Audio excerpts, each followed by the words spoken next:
What's up, interwebs? Welcome to the Storytime Podcast. I'm Tim. I'm Adam. And we are going through my debut novel for the first season of Storytime Podcast, Angelic Wars, Legend of the Godchild. Angelic Wars, Book 1. There is no Book 2. Where we go through a chapter each episode, and then we discuss it. We are in the penultimate chapter of the book. Yes. One more chapter after this to wrap up. But before we get to chapter 24, if you go on to enjoy this, we would love it if you would hit that like... smash that like button and do it as a prayer to the holy algorithm. The holy algorithm. And subscribe to Running Content on this channel. And if you're not into some interest running content at the moment, go check out Adam's terrible gameplay channel, ZOP Gaming. Heck yeah, we are so good at being mid. They're almost pro gamers. And that is pros in quotes. Yeah, because to be professional, you have to get paid. Yeah. We're not paid. Or are you?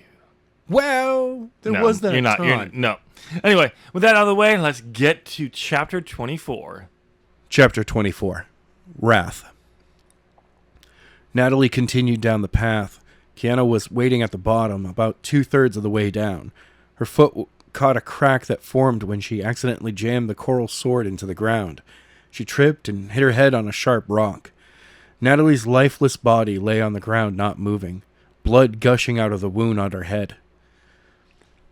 The light in the cave faded, and Monono slowly emerged from the cave. His strength was quickly leaving him, and within moments he would vanish into the abyss. He fell to the ground. He looked down the path and saw Kiana holding Natalie. He noticed the blood coming from her head and the bloody rock. "She... dead," Monono said barely. Using the last bit of strength, he pulled the scroll from his belt. He unrolled it, only to see the writing had now changed to the enchantment. He read it aloud. As soon as he was done, Natalie's body began to glow bright blue. The energy moved to her chest, then formed a giant ball that rose up into the air and flew over and smashed into his chest, absorbing the energy.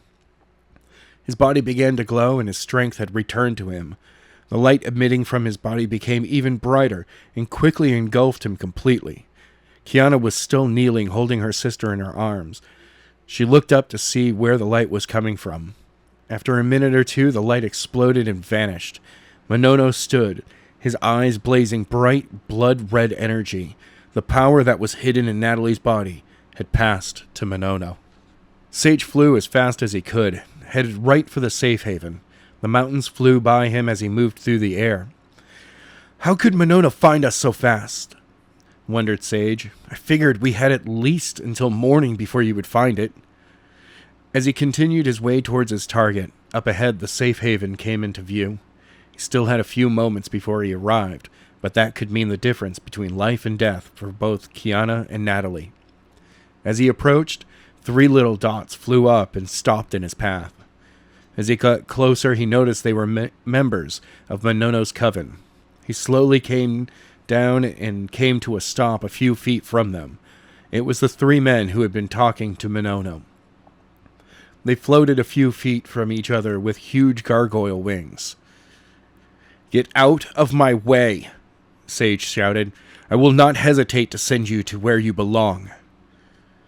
"Master Monono has told us to make sure you do not make it to the haven until he is ready," the one in the middle said. "So therefore, you must wait here or face us in battle," the one to the right said. "And your chances of winning are very low," the one on the left said.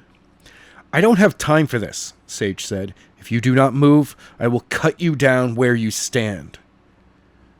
"Try us," the 3 men said. "I know you," Sage said, drawing his sword. "You are the Trigg brothers. Well, that is what you like to go by." "Yes," the 3 men said. "I am Forest Trigg," the man in the middle said. "I am Winter Trigg," the man to the left said. "I am Black Trigg," the man to the right said. "I am Michael," Sage said. "However, you can call me Sage. But you will not have a chance to do that since you are in my way and, well, I'm in a hurry." Try it, said the three men as they drew their swords. Sage rushed at them with great speed. The three scattered as Forrest blocked his attack. The other two came in from the sides and slashed at him. Sage quickly dodged Winter's attack as he grabbed his cloak and threw him into Forrest. Using his sword, he blocked Black's attack and pushed him back, struck him with the back part of his sword.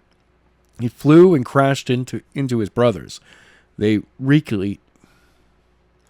quickly recomposed themselves. You are good, Winter said. Better than I thought, Black said. I see that you have kept your skills after 7 years of not seeing any combat, Forrest said. However, you will need to do better than that to defeat our master. They scattered before Sage could make a comment. They flew around and circled their target, and all at once flew in for a combined attack. They flew in from 3 sides, all with their blades ready to strike. When they reached him, they slashed at Sage, one at his head, one at his body, and the other at his back, knowing they could only block one. As they attacked, Sage lifted his sword towards Winter, who was coming down on his head. As his blade approached, he swung his sword in a half circle, catching both Winter's blade as well as Forrest, who was slashing at his body. The circle swing not only blocked their attacks, but caused them to follow the motion of his blade.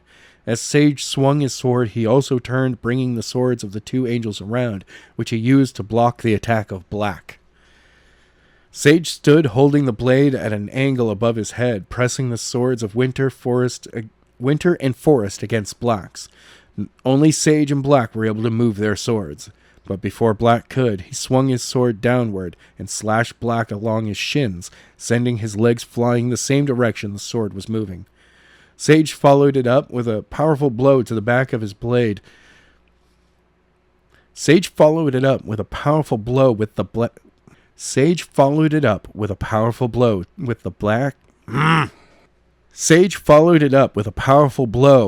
back of his blade to Winter's head. He flew forward, allowing him to attack Black. Black had more than enough time to counter the attack of Sage, since his blade was the only other one able to move. As Sage attacked, Black blocked and then lunged at him, only to have Sage hit his attack away from him, then kick him in the gut. He quickly threw his sword into the air and clapped his hands together and smashed him towards the earth. Black stopped himself, with still a huge distance between him and the ground. He flew back up to where Forrest and Winter were now hovering. Once he reached them, they looked at each other, not sure what to do. You are good, said Winter. Better than I thought, said Black. You are good, said Winter. Better than I thought, said Black. I see that you have kept your skills after 7 years of not seeing any combat, said Forrest.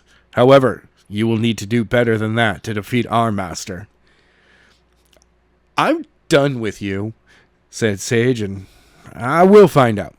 The 3 separated and began circling Sage like vultures circling an animal near death, just waiting for it to drop dead. After a few moments circling, they flew in to strike. Before they could reach him, and bright light came from within the cave. They stopped and turned to see the source of the light was coming from. Did Natalie use the coral? Sage thought. No, the power would be far greater than that. Cyrus must have given her another weapon as well. Master, Black said. Should we go and check? Forrest asked. No, Winter said. We have our orders, and we must see to them. I've had enough of this, Sage shouted, the glow of his sword bursting into flames. You have distracted me long enough. Now feel my wrath. Sage,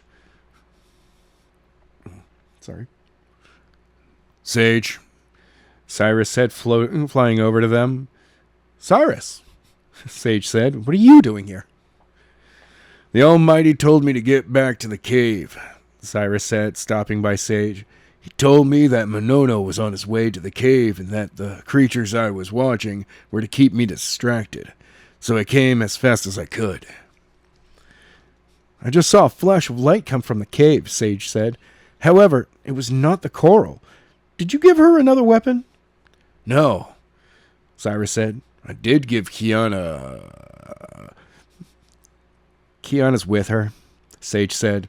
A Shadkin grabbed her while I was dealing with Trall. She must have used the bomb, Cyrus said. We've got to get there, Sage said. Go. I'll take care of these jokers, Cyrus said. Okay, hurry up, though, Sage said. Sage took off towards the cave when Winter tried to attack him as he passed. Cyrus flew in and blocked the attack with his sword. I think not, Cyrus said. You're all mine. The other two angels charged in with their swords, out ready to attack a much weaker angel than Michael. Just as he attacked, Cyrus pushed up Winter's sword and kicked him in the chin, before turning just in time to block the other two attacks.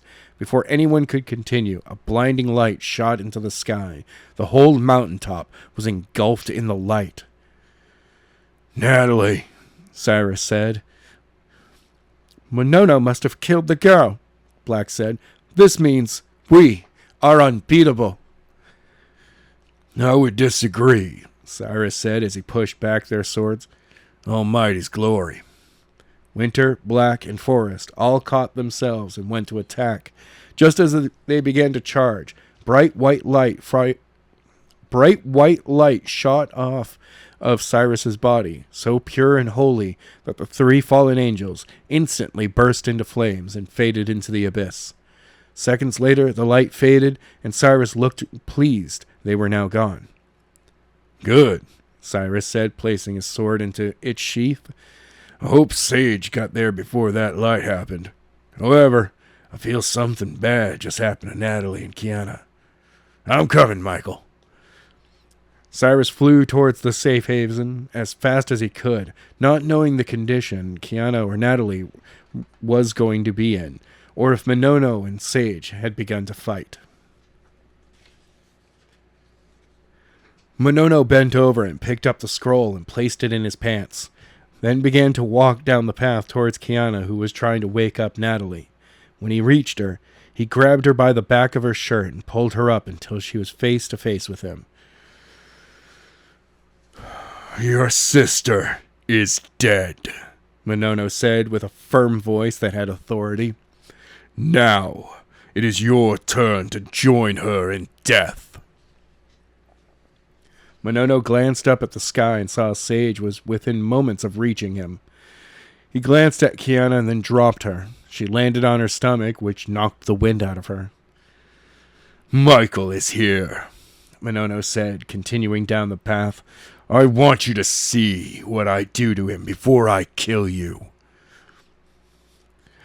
Sage will make you pay for what you did, Kiana shouted. You will wish you even laid a finger on us. We shall see, Monono said, now standing in the center of the clearing at the bottom of the path. A moment later, Sage sat down a few feet from Monono. His wings folded behind his back and were gone. His hand grasped his sword, ready to draw it at any moment. I've been waiting for you, Michael, Monono said. You are too late. I have already taken the Almighty's power. Monono pulled the open scroll from his pants and held it up so he could see. Then he pointed in the direction where Kiana was. She had made her way back over to Natalie and was again holding her head. She looked up and saw Sage staring right into Monono's eyes. Sage! Shouted Kiana. Natalie won't wake up! Monono, Sage said in a firm voice, your reign of terror ends tonight. I cannot be defeated, Monono said, dropping the scroll to the ground. I now have the power of God. Suddenly the scroll in the ground burst into flames and quickly was reduced to ashes. Now, why would you destroy the scroll? Now, why would you destroy the scroll? Sage asked. There was a way to remove the power just stolen, Monono said. I am not about to allow that to happen. Funny, Sage said. If you really have the power of God, I would think you would be able to prevent someone from removing your power, just the same way the Almighty could prevent you from getting his power. Shut up, Monono said. I am God now, and you will bow or be sent to the abyss, where I know there are some former allies of mine who would love to make it hell for you. You have to send me there first, Sage said. I'm sure you will see the bottomless pit before I spend any time there. We shall see, Monono said. Then draw, and let me show you how weak you are compared to me. I would be honored to teach you a lesson, Sage said, drawing his sword from his sheath. Only the captain of the Almighty's army can wield the... Only the captain of the Almighty's army can wield the Kryridian sword. You wield nothing but a normal sword for a fallen angel. I will use this average sword, Monono said, drawing his sword, just to show you how far superior I am. The angels charged at each other, and both attacked with swift attacks. Back and forth, one attacked while the other blocked. Mostly both attacked, and their swords stopped the other's attack. Sage sliced through the air as Monono blocked and attempted a similar move, only to have it blocked. The two continued for several moments before they both jumped backwards and stood in attacking positions as they stared into the eyes of their opponent. Not one attack was getting through the other's defenses, which would get on the nerves of some fighters, but not angels. Not bad, Michael, Monono said, for not seeing combat for 7 years. You're still at the top of your game. Thanks, Sage said. You have improved greatly. I'm shocked that it is you who stands before me as an opponent. You are the least skilled with the sword of the 6 covens. Do you now believe that I have the power of the Almighty? Monono asked. My fast improvement with a sword is just the start of my new power. Taking the Almighty's power? Sage said. I think not, but getting some kind of power, that's a possibility. But I know that the Almighty has his reasons for doing this, if you did.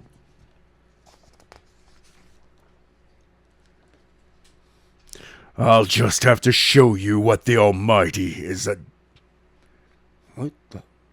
I'll just have to show you that the Almighty is dead, Monono said. I am not him, and you will fall at my feet now. Monono charged Sage with a far greater speed than he had before. As he reached him, Sage barely got his sword up to block the oncoming attack. Just as he blocked, Monono kicked him in the gut, sending Sage bent over. Then, following up, he struck him in the back of the head with the bottom of the handle of his sword. Sage fell to the ground from the powerful blow, only to again get kicked in his side. The force of the kick sent him up in the air. With a sickening whack, he hit the side of the rock wall. With a sickening crack, he hit the side of the rock wall below the cave mouth. As he crashed into the wall, rocks flew all over, landing on the ground below. After a few moments, Sage fell and hit the ground. I told you, Michael, Monono said. I am God now. You cannot win this battle. And since the source of your power is now gone. Lucky shot, Sage said, standing up from the ground. I have yet to begin to fight. Then let's see what you've got, Monono said. It would be my pleasure, Sage said as he charged at him. Sage attacked fiercely. With every attack, Monono blocked with ease. Once blocked, he pushed back the blade and tried again. Every attack Monono blocked, laughing at the futile attempt by the captain of the Lord's army. Sage swung his sword at Monono's body. With ease, he blocked the attack. Sage threw back his sword and slashed at him across the chest, catching him, slicing through his shirt and through the flesh. Monono stumbled backwards, shocked to see that he had been hit. "You will pay for that!" Monono shouted, charging Sage with his sword ready to fight. The two engaged in combat once again. While one attacked, the other blocked. Evenly matched, no one controlled the fight. Monono was getting angrier for not being able to overpower Sage. After several moments, the two jumped back, looking at each other with pure hatred. "So this is the power of the new god," Sage said. "I guess God is not all powerful as he thought he was." "Shut up," Monono said. "I've just been playing with you, making you think you could win. What do you say we take this battle to the next level?" "Fine with me," Sage said as he jammed his sword into the ground and took off his trench coat. He threw it to the ground before grabbing his sword and pulling it from the ground. "Shall we?" "Marco!" Cyrus shouted at... "Marco!" Cyrus shouted as he dropped from the sky. "What's going on?"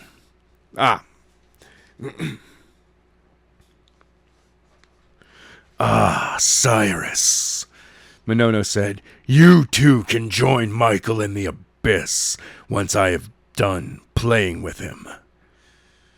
"You don't stand a chance against Michael," Cyrus said. "He will defeat you and send you where you rightfully belong." "If so, why am I still here and not in the abyss?" Monono asked. "If Michael is so strong, then I should be easy to beat." "You will join your kind tonight," Cyrus said. "It does not matter how fast you are beaten. Just know that you will lose." "I have a better answer," Monono said. "It's because the Almighty is gone, and I have his power." "Shut you mouth, and let's go on with this fight," Sage said, as two bright white wings shot out of his back and flapped, lifting him in the air. "Then let's," Monono said, as two huge gargoyle wings shot out of his back and took him to the sky. "I have had enough of this fight. I am ready to end this." Monono charged and attempted to get the first strike. Sage sidestepped and countered with his own strike. He caught Monono across the lower back and brought his sword around, hit his sword, and came back with another strike. Monono dodged the second attack and returned the slash Sage got with his own. Catching him across the chest and then across the arm, he went for a third across the leg, but Sage blocked the attack. Monono broke the struggle and took to the air. Sage followed after him. He positioned his sword ready to strike once he stopped. Once Monono turned around, Sage struck him, but he flew to the side and struck Sage several times before sending him soaring across the sky with the end of his handle after hitting him in the face with it. He flew back and stopped several yards away, trying to refocus on the battle at hand. Monono flew in with another attack. Sage was just able to block the attack, but did not see the punch that hit him in the gut, followed by an elbow to his back. He flew to the ground, but landed on the tips of his fingers and toes. Monono dropped straight down with his sword pointed at Sage's back. Pushing off with his hands and using a strong flap of his wings, Sage moved to the right just as the sword pierced the ground. "You cannot win, Michael," Monono shouted. "I have already gotten the upper hand." "I'm just warming up," Sage said. "Try this." The Kryridian sword began to glow a bright white. The glow turned to a white mist. Kiana, who watched the fight from the path, had to turn away from the brightness. Using the glory of the Almighty will have no effect on me, Monono said. Feel free to try. Then I will be more glad to send you to the abyss after. I have not called on the glory of the Almighty, Sage said. I'm using the power of the coral dagger. What? Monono said. How? Your sword is not made of that crystal. No, it's not, Sage said. However, it does share the power. Sage rushed Monono and slashed at him, but Monono flew back just in time to dodge the attack. He swung again, and he moved out of the way again. Monono came back with a strike of his own, but Sage blocked it and followed it up with a kick to his gut. Monono quickly grabbed the leg and threw him against the rocks, just below the path to the cave. Sage dropped his sword and fell to the ground. The sword returned back to normal. You have no hope, Monono said. The Almighty is no longer. Sage, Kiana said. Natalie's alive. I can feel her heart beating. It's faint, but I can feel it. I know, Sage said, getting back to his feet. No, it's impossible, Monono said. She had to die for me to take the power from within her body. No, Monono said. I am God. No, you are not, Sage said, picking up his sword. I've known from the moment I landed here that she was still alive. The Almighty told me to play with your ego and to get you to think I was no match for you. So I've been throwing the fight the whole time. Why do you think I did not hit you when I was using the coral power? Now, you are convinced you cannot be defeated, and it's time to show you that you can never have the Almighty's power. Sage raised his sword and rushed at Monono. He flew across the ground faster than he had moved before. He slashed at his chest. Monono blocked the attack, but before he could force him off, Sage came back with another attack. He blocked again, and the two went back and forth, trading attacks and blocking them. Monono was surprised at the speed and power Sage was using in his attacks. He just barely blocking the attacks. Sage slashed at his head, but it was blocked. Spinning around, he came with another attack, but again, it was blocked. Spinning back around, he slashed low. Monono blocked it, but Sage forced the sword back and quickly struck him in his side with the back of his blade, then following it up with a knee to his gut. Monono stumbled backwards, wrenching in pain. He was not sure how Sage managed to turn the battle back in his favor. However, he was not about to give up. He raised his sword and charged back at him. Sage crossed the blades with him, blocking the attack, then sidestepping and quickly bringing his sword blade across his shins, slicing deep. Monono let out a shout from the pain, but before he could regain his status, Sage came back and rammed his shoulder into his chest, sending him hurtling towards the rocks.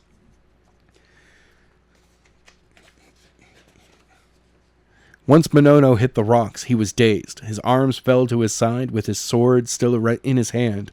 As he tried to refocus, Sage came down on him with his sword, sticking it right through his right shoulder into the rocks. Arg! Shouted Monono. You have been defeated, Sage said. The Almighty was just pulling the hood over your eyes to make you think you had his power. Yes, you became stronger, but nowhere near as strong as you think you are. Shut up, Monono shouted, still feeling the pain surge throughout his body. I am still here, and I will defeat you. Not this time, Sage said. That is, if you ever get out of the abyss, but now you have to get what's coming. The Kryridian sword again began to glow bright. The glow again turned to a bright white mist. Monono started to shriek from the pain he was going through. Sage pulled his sword from his shoulder and and pointed it right at the center of his chest. Just as he brought the sword down, Monono slashed at him. The slash caught Sage right across his chest, sending him into the air. Monono jumped up, still hurt from the sword in his shoulder. I am not defeated, Monono shouted. I am God. If you want to defeat me, then come after me. Not this time, Sage said, charging at him with his sword. Monono dodged the attack and took off to the sky, back towards Red Creek. Sage turned and looked at Kiana. Cyrus was already over there, checking on her. How is she doing? I'm not sure, Kiana said. I don't think she'll survive another few minutes unless we get her to a hospital. Sage flew over to Kiana, Cyrus, and Natalie. He kneeled down and took her head into his lap. Kiana stood up and backed away, watching as he placed his fingers again on her neck to feel for her heartbeat. She's barely still alive, Sage said. There is not enough time to get her to a hospital. I will have to heal her here. Sage placed his hand over the wound and pressed lightly against it. He placed his other hand on the opposite of her head and closed his eyes. A moment later, he removed his hands and the wound was gone. He felt her heartbeat. It was normal. She's okay, Sage said. Why is she not awake? Kiana asked.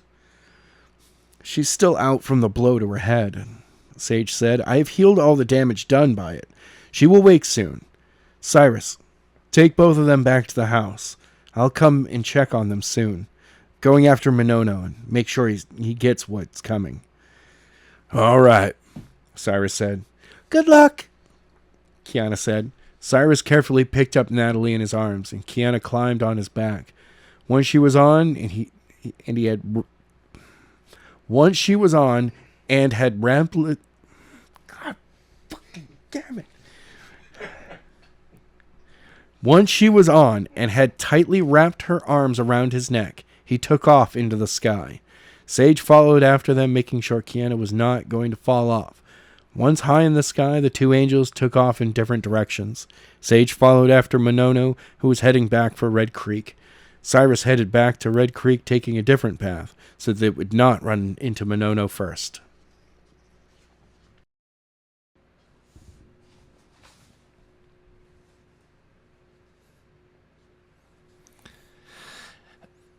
Adam, the greatest first line of dialogue in all of the chapters we've read so far is in this one. She did. She did. She did. She did. I know that you meant to be like, she's dead. Yep. Nope. Like, finally, it's happening. No, not even that. Oh, she's dead. I can save myself. She dead. Oh no. Oh no. Did you notice how you can kind of tell throughout the story that I had not figured out I'm a plotter yet? No. Because, well, in the beginning, I have a rhyme of the translation of the scroll. Yep. But when it comes to the incantation to pull the power, nope. Nope. You just gotta go, he says it. Yep. Didn't even try at this point. That's not something I just did for this draft when I moved things around. No, I never had that. Nope, it was never part of the book. I somewhere halfway through writing it, like, oh yeah, this doesn't make sense for him to read this thing I did put earlier. Oh wait, when they're in control or she's dead, it'll change. It'll change. Yeah, it changes. And I decided I couldn't come up with it, so he says it. And magic. Well, I can do that better. Magic. It's because magic. The last 5 questions you had, the answer is magic. You see this magic, this dagger? You don't want to touch it because it would kill you, but you know why it exists? Magic. One of the best rants in book 4 of He Who Fights with a Monster. It's been trying to explain magic to his mom. It's magic. I can't explain what magic is. It's magic. It goes off.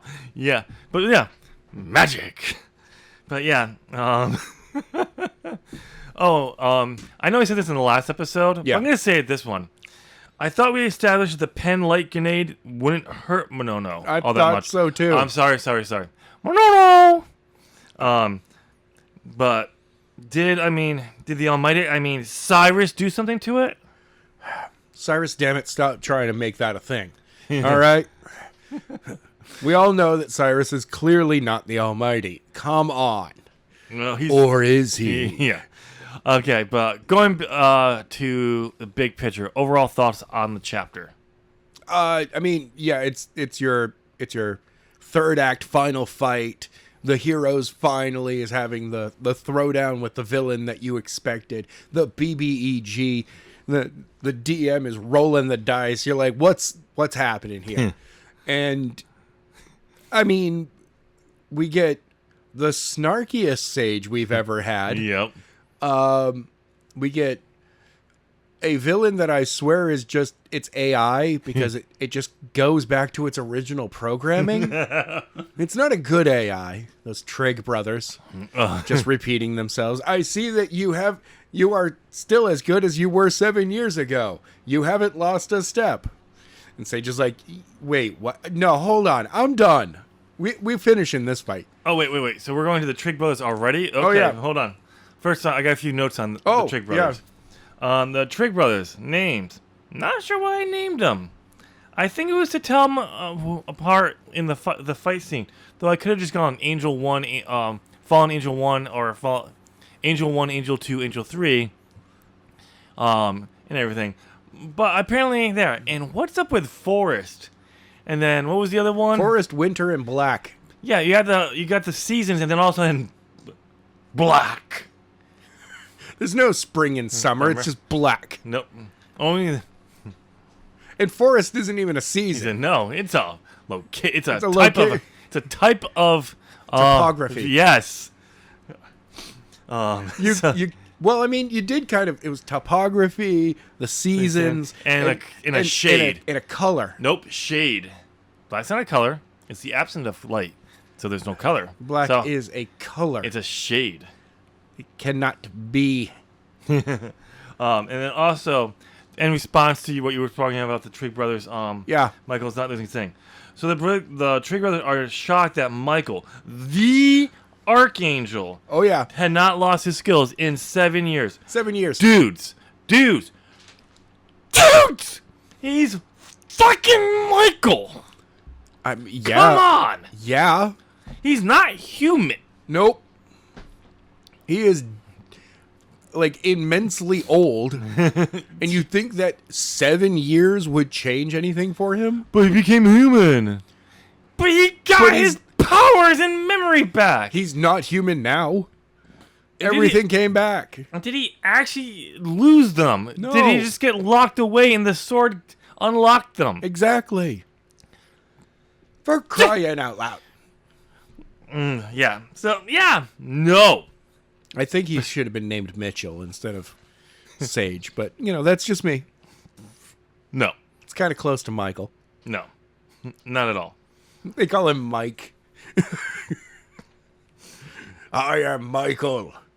Yeah, but you can call me Sage. And then we have Adam fucking up in the middle of this and lost his spot and had to repeat himself. No, He made no, up I a didn't. whole bunch of stuff that never happened No, because he lost his spot. that's how the book was I written. know. I even stopped when I saw know. it. I went, wait, did I lose my place? I know. It's I know it. I turned the page. yeah. That's the best part. It's not even like you lost yourself. You actually had to turn a page and it's right back to the stuff you already just read. It's like, wait. I did read that. Yep. This is the same thing again. So this is one of those giant fuck ups of I changed something instead of removing everything before it and just adding the new stuff right where it should be. I thought I did, but pasted into a chapter without removing it. Mm-hmm. And it just reads as it is. I do believe I fixed that in my transcription. Oh, good. Last year. I believe I would have to look it up, but don't want to, and because I'd have to go home. So go home. I don't want to, but we're doing a live show. Oh, This is okay. totally live. All these shows are live, not pre-recorded and then put up weeks later. Totally live. Yeah. Yeah. So, But yeah. like, we got so many things that were Natalie tripping. Oh, wait, first off, sticking with the Trig Brothers thing.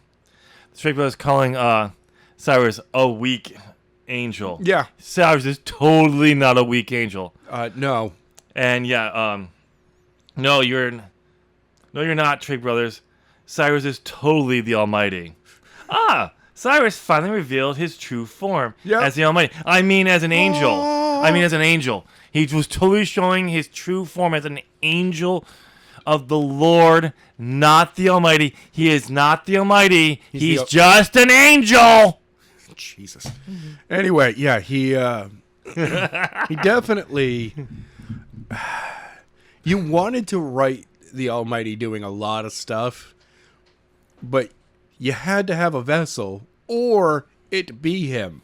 No, what I was trying to do was, the idea was, because if you read the Bible and everything, there's always stuff of angels acting on there, but they're always calling down stuff, or prophets calling down the power of the Almighty. Right. So that's what this was always meant to be. So but subconsciously, my brain wrote, not Sage, but only Cyrus when he did it. Only Cyrus as acting as the Almighty, or knowing I don't know too why much. you did that. Because the idea was, I think the problem was, I could never make up my mind if angels could read minds or not. Or see, or like in the case of Natalie's dream when she meets the Almighty, if they could see into his dreams. I think the way I was always meant to play it off is Cyrus, when he saw that, was the Almighty told him this. But it reads, the way I wrote it, no, he knows it, never's mentioned, he just knows it. Yeah. So, is he the Almighty? Like, that was the problem with Cyrus this entire time. Yeah. It's just certain things, so I wrote it. He is privy to information that he just shouldn't. No. And it's always meant to be as in he's being told this from the Almighty. Same way how Sage is when he comes back. He's informed stuff, like we even hear like when he talks to Cyrus outside the cave. But the Almighty just told him. So when, you know what I think those words to Natalie was? What? It was Cyrus telling Sage that the conflict ends tonight. And that's why she was like, what? What's going on? Like, why are you telling me this? Oh, sorry, I had to explain it so he thought the Almighty was it, not me, you know. Wink, wink, nudge, nudge. But, like, it's one of those things which is, it just happened. Even in all this, I think it's more obvious here because of me rearranging things and changing things. It really hyped that. Parts of it, I don't think the original drafts, I don't think it would have been as clear, or, like, yeah, maybe, but it's not. But, like, this draft, the way I removed things, changed direction, rewrote certain scenes, not the full chapter, affected it to the point where it's like, oh no, he's totally the Almighty. Yeah. And honestly, I like that thing. I wish I did it on purpose, because in a rewrite you can, but I'd have to rewrite it. Yeah, that's right. No real writer ever rewrites. It's perfect the way it's the first time. That is not I know, true. no, it is not. It is absolutely not true. And people who believe that are idiots. Yes, if you're listening to this and you think your first draft is perfect as is, it's not. Nope. It's not. But yeah, going back to what you were saying about Natalie tripping. Yeah. Oh, we're outside. We got away from everything. Yay! Blanc. That's it. Mm-hmm. It wasn't like the explosion threw her and she smacked her head into a rock. She starts down the path and just trips. I think the reason behind that was again to kind of show the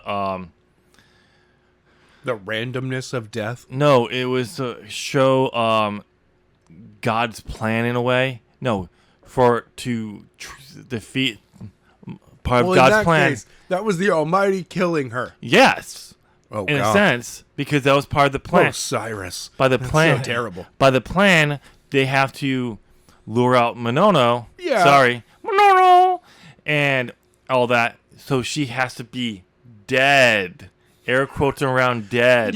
Yeah, but it really is. He just, the Almighty stuck an ethereal leg out and tripped her. Using a crack that was totally created by the Caridian sword. I mean the coral sword. Coral sword. That's when it formed. Not magically right there. Yeah. Yeah. So it's just one of those things like that was part again, as we've talked about this. Yeah, the Almighty is totally a loving being. Totally. Holy crap. But wants to get your attention because he truly loves you. Instead of just going like, hey, look!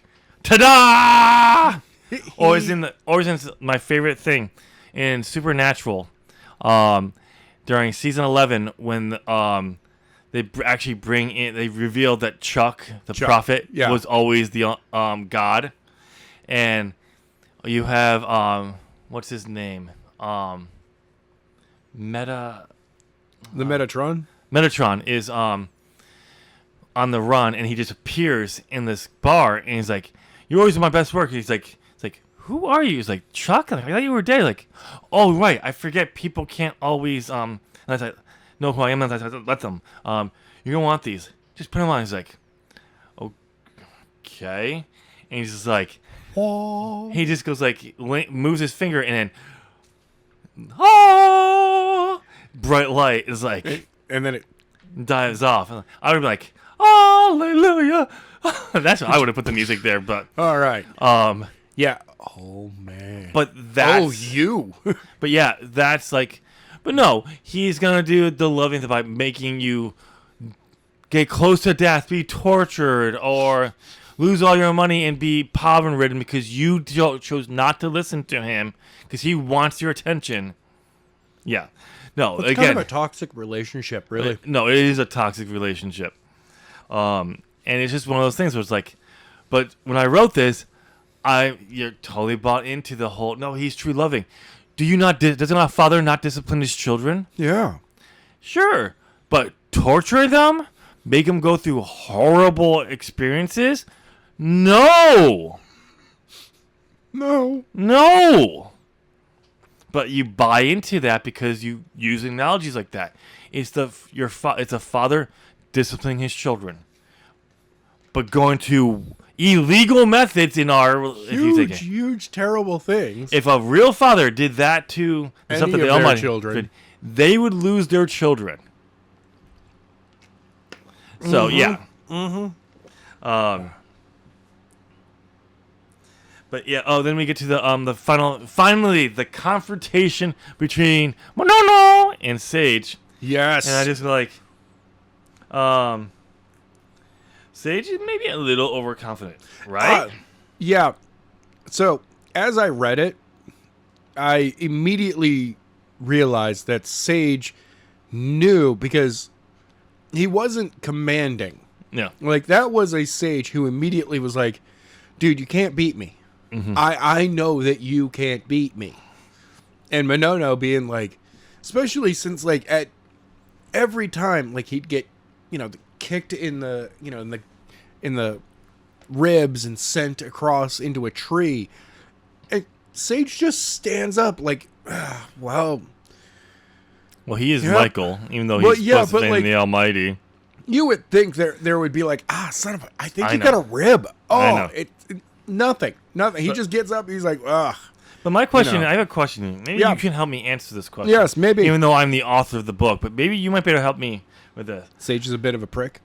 That too, but Yeah. how does Monono have Cyrus? I mean, the Almighty's power when Cyrus is. How does the Almighty? How does Monono have the Almighty's Wow. power by reciting a few lines from a magical piece of paper. Because he did, okay? Because he did. That's all that matters. But like, sure, Sage has been playing this entire time. Because in the immortal words of Admiral Akbar, it's a trap. No, it's a trap. Need a trap. Oh, and by the way, when they finally say we're gonna boost this up a lot, take it up to the next level, I wrote down, yep. It's like in Deadpool, the first movie. He's like, she's gonna do a superhero pose, Super Link. It's me going like, he's gonna do a Super Saiyan, but now it's going Super Saiyan. He's going Super Saiyan. He is immediately going to be. He's going Super Saiyan. Oh, for me, I saw that and I went, so we're gonna use the wings now? Yeah, I know. And that's all it was. They were just like, and we float up in the air. But like, if we're gonna take the next level, I was like, I just thought that like, he's going Super Saiyan. He's going Super Saiyan. Not yet. And then Cyrus decides to show up, and once again, Michael will defeat you and send you to the abyss. So saith Cyrus. How is Cyrus not the Almighty? I don't know. He literally makes even the way you read it was great, because it's just like, this is not You're done here, Monono. He's just like, I'm done hiding this. I'm the Almighty. You don't have my power. He's gonna defeat you because this has been a trap in time. Buddy. And then immediately after the fight, Sage goes over, and Natalie is barely alive, and Cyrus is right there and has not done jack shit, because apparently, oh crap, I've been doing a little too much of revealing who I really am. No, Sage, I can't kill her. You need to heal her. Pull back the power for a second. Which is going to be funny with something Sage says later in the next chapter. Which is... Oh, come on. Says.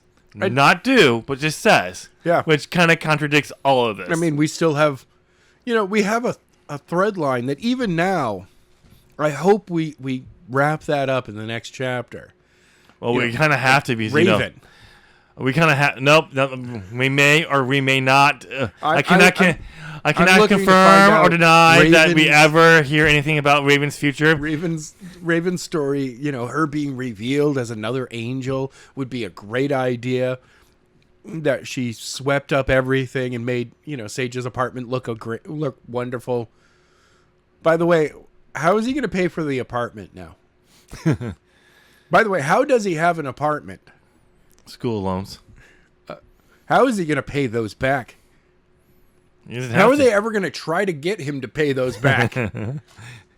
He shows up, wings and all, and he's like, your courts mean nothing to me. No, he just goes like, he just swings in, all in glory, and just like, he like plucks a feather off.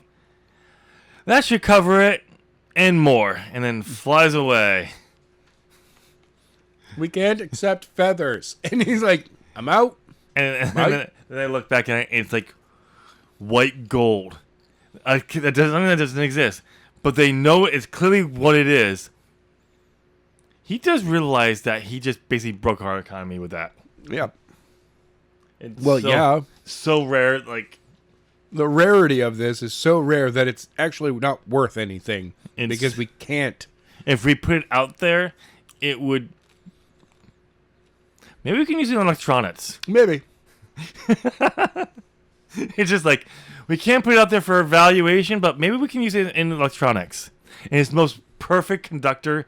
Because of that. No loss of energy. From then on, the humans start hunting angels. Angel hunters. Instead of demon hunters. Yeah. Angel hunters. And they're just, even the demons are like, you know what? We're not invading Earth. Those guys are crazy. They'll turn anything into a profit. Yeah. So, what's your thoughts on the combat in here? Not bad. Because I wrote this down. Yay! DBZ combat! Oh, yeah. DBZ combat. Rush at each other. Strike. Back away. Rush at each other. Strike. Back away. Oh, and by the way, I wrote down it's here. It's an anime fight. but it's very much DBZ fighting. Oh yeah. Because at the time I was writing, there were other animes that did kind of that same thing, but it was more known for DBZ. Mm-hmm. Now it's just more referred to as anime fighting. Yeah. Though it has gotten better. Yeah, Anime fighting has been in overall, but like, so here's what I wrote after that. Yay, DBZ fighting. Tim, make up your Cyrus damn mind. Blow by blow action or summary, or a balance of both. Then I asked the question, how Natalie's still alive. Has she been playing possum this entire time? She has, haven't. Yeah. She's really the mastermind behind it. It's like, he thinks I'm dead. I'm going to fake my dead to the point where even the angels think I'm dead. Oh, wait. I almost died there. Nope, she didn't actually trip. She purposely fell to She make... headbutted the stone. Yep. Knowing full well. And then after that, I was like, really, Tim, make up your Cyrus damn mind. Or on action. Also, stop head hopping. Because that was the other thing. Like, I constantly through the fight, it's like, Cyrus, we're in Sage's mind. Oh, then we're back in the, Monono. Mononos. Then we're back in the Cyrus. Mononos. Sages. Monono. Trolls. Monono. What? Kiana. Oh, wait. What? Is this one of those dead? Yeah. But no, like the way Dr. Toller. Wait, yeah. what? Wait, what? And the way I was, it went back and forth. Oh, no. I'm surprised Troll or Dr. Toller didn't end up, thought process end up there somehow. And by Adam, God damn it, get it right. It's ARG! No. ARF. I just like the fact that I refuse to put that into the character's voice. I know. ARG. ARG. Monono said. ARG! Ow. Ow, ow, ow, ow, ow, ow, ow. That hurt. Yeah. No, it would have been really funny is to do if I wrote it now, when Sage is apparently faking being dominated. Oh, yeah. You pull Hulk when they go back in time in the end game. Go smash! Oh, that hurts so much. Oh. No. He's just like Bruce Banner's just like throwing things like arg. He's just like ow, ow, ow, erg. Oh no, that's my sciatic. All right, yeah, that sucks. Oh, that would actually fix it. Thanks, Yeah, buddy. thank you. But like something like that would have been. But That would have been better. So your thoughts, like overall, like how do you think this sets up everything we've gone through before to get to this moment? Overall, I mean, obviously it's a mixed bag, but your thoughts. Look, as a final battle, chapter where you're like the bad guy's about to win moment. Yeah. I love it. I absolutely. You did a pretty decent job. I mean, you put a lot more information in there than was ever necessary. And throughout the entire book in one spot. Or this could have been 2 chapters. One chapter where Sage eventually, while fighting the Trig brothers, that fight could have been its own chapter. Where Cyrus at the end comes in and helps defeat them. And then, like, I'm almost certain there was the battle and the Trig brothers were 2 separate chapters at one point. Probably. Almost certain of it. Because I believe this fight was its own chapter in the original draft.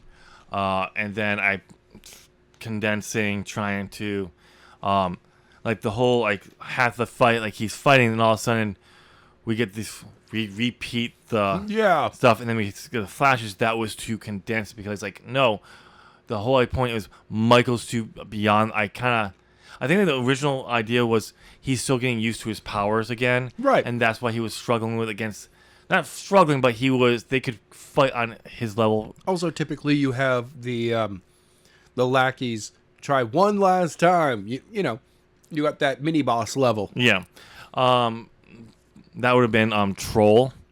and everything. But yeah, this was before. I mean, again, me trying to like stay on doctrine in a sense. Yeah. I mean, scripture. Totally trying to understand scripture, not doctrine. Totally on scripture. It was But so the idea of magic having any ability against an angel, yeah. nope.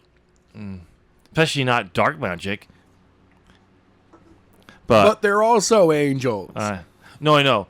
But him being an archangel, the Haitian.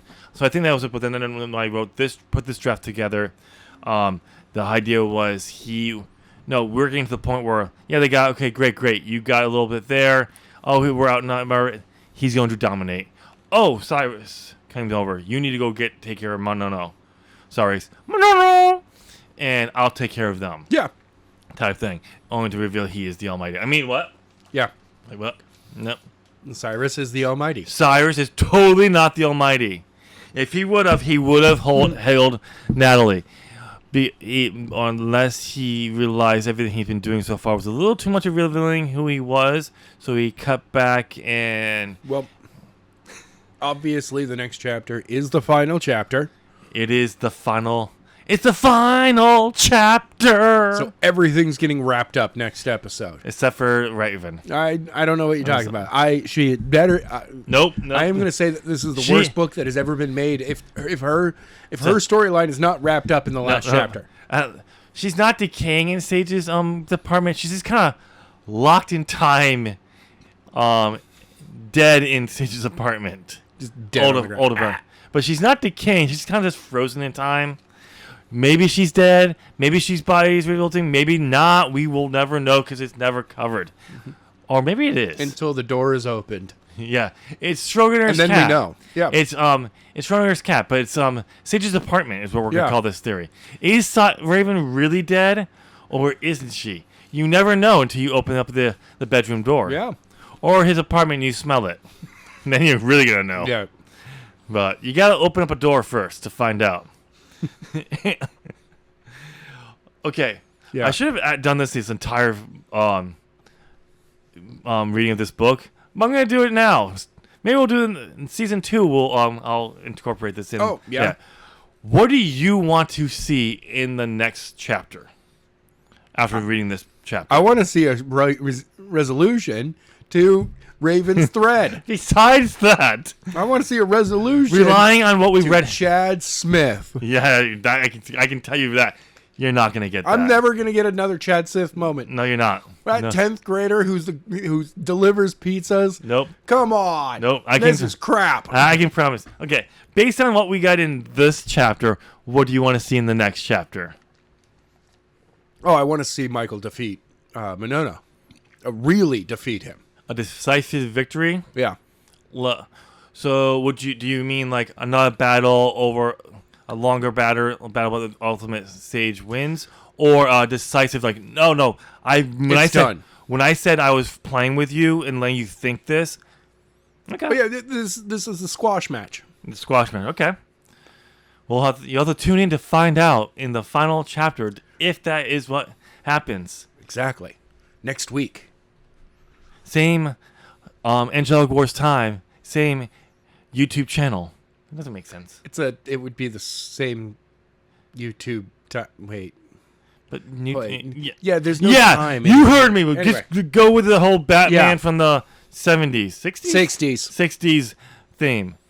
And just imagine it all worked. Yeah. Because it totally worked, right, Adam? Exactly. It totally worked. Just like the axe is always in your hands. Exactly. Wait, that's from your channel. Oh, well, you got to branch over. But Adam, you know why? Why? It's always in my hand? Because the axe is always in my hand. Yeah. Even when I'm using the blades of chaos, it's in my hands. It's still there. You just can't see it. Yep. It may look like it's on my back, but it's totally in my hands. Yeah. I have a hand on it. I have a hand on my back that's holding it there. Anything you want to add to this episode? No, that's everything. All right, we're going to wrap up this episode here. What did you think of the penultimate chapter? Let us know down in the comment section.